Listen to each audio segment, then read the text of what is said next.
What's going on, YouTube? It's your boy, Mr. Mega Exclusive, and today I'm not going to be doing a fragrance review. I'm just going to be giving you guys a little insight as to who I am and why I started doing fragrance reviews, and you know, the people that inspired me to start doing these reviews.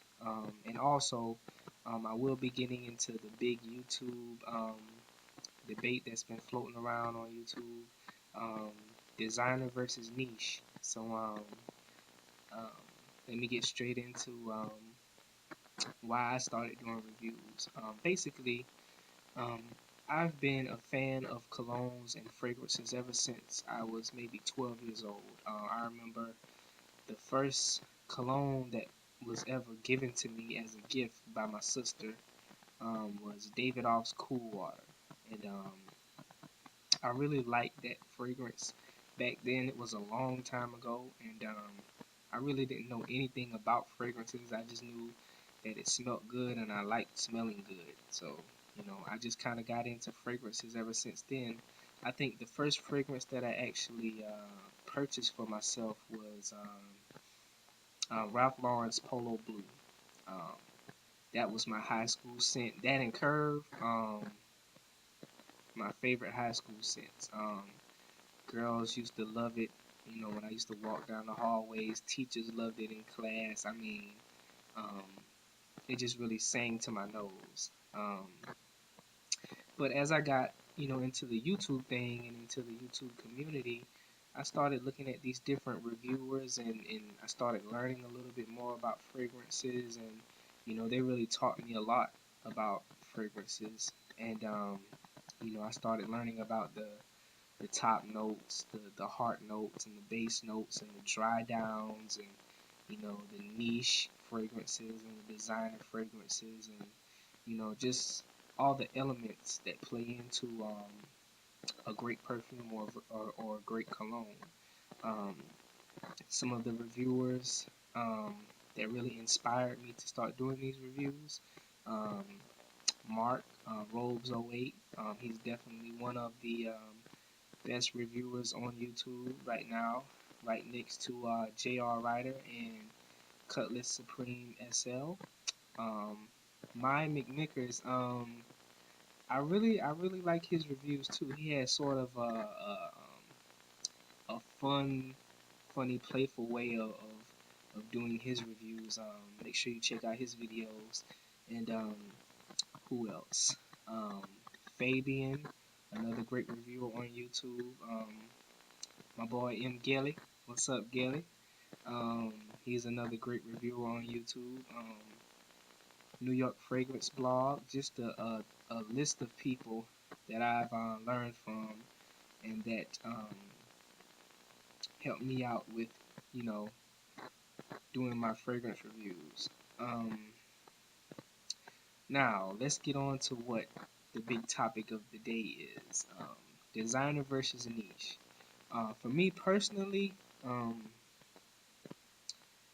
I think that niche fragrances are, or some niche fragrances are overpriced. Because if you ask anybody who's really into fragrances, what is the big difference between a niche fragrance and a designer fragrance? Trust me, the only thing that they probably will tell you is um, the ingredients inside of the bottle. I've heard a lot of niche lovers and people who like niche fragrances say that yeah, they get their ingredients, they get the rarest ingredients. They like go into the slopes of Indonesia and find the best ginger or whatever, blah blah blah. But anyway, it's like that's really not a good reason to put an extra $100 on a fragrance. I mean, if you were going to buy a car and you were going to a Lexus dealership and there were two Lexuses there that were identical outside, same interior, same engine, same tires, same mileage. Um, but when you ask the dealer, what's the difference between the two cars? And he tells you, well, This car is $40,000, and this one is $150,000. And you're saying to yourself, well, they both look the same color, same engine, same tires, same interior, same exterior. What's the big difference? And the only thing that he can tell you is, instead of putting Castrol GTX in this engine, we put Pennzoil in this one. I mean, like, who cares, really? Like, um, niche fragrances. I know a lot of designer fragrances. Just the scent of the designer fragrances blow some niche fragrances away, as well as the bottle design. I mean, you take Creed's Green Irish Tweed's bottle, and put it up against Givenchy's Pie bottle. There's no comparison. I mean, it's just better. Um, it, I mean, just the bottles, the scents, the juice inside, the box presentation. I mean, a lot of designer fragrances could kick some niche fragrances butt, and but they keep putting these high price tags on the niche fragrances, and I really don't understand it. I kind of think that niche fragrances are for people who just want to feel important or special. Um, like when you go out and you're around people and they smell you and they say, "That's nice. What do you have on?" And you say, "I have on Gucci, Gucci by Gucci." They might be like, "Oh, okay. I gotta buy that for my husband or boyfriend or whatever." But when you go out and you have on Creed and someone asks you, "That smells good. What do you have on?" and you say Creed, probably 75% of people won't really know what Creed is or what you're talking about unless they're into fragrances. So when they ask you what do you have on, and you say Creed, and they're like, "What is that?" You kind of get the to boost and brag yourself up a little bit. You'd be like, it's a niche fragrance. I paid like $150 for it. Yeah, it's not in store, so you can't go buy it. You have to go online and order it. You just have like some people like bragging rights like that. Me personally, I don't care. If something smells good, it just smells good. Designer, niche, made in mom and pop shops, I don't care. If it smells good and it lasts on my skin a good while, I'm gonna like it. I really don't see any difference between designer or niche fragrances, except for like some people want to say the ingredients. I was on Base Notes the other day and I asked that question, and one guy told me that, well, niche fragrances, they just have better quality juice inside of the bottles, and it's just they put a lot more into it. I'm like, okay, well, you mean to tell me that Gucci and Prada, um, when they make their fragrances, they just go sit down in a basement somewhere and say, okay, well, we're gonna come up with this fragrance. Just go find us some ginger from anywhere, and um, some cardamom from anywhere, and just put it all in a fragrance and make something that smells nice.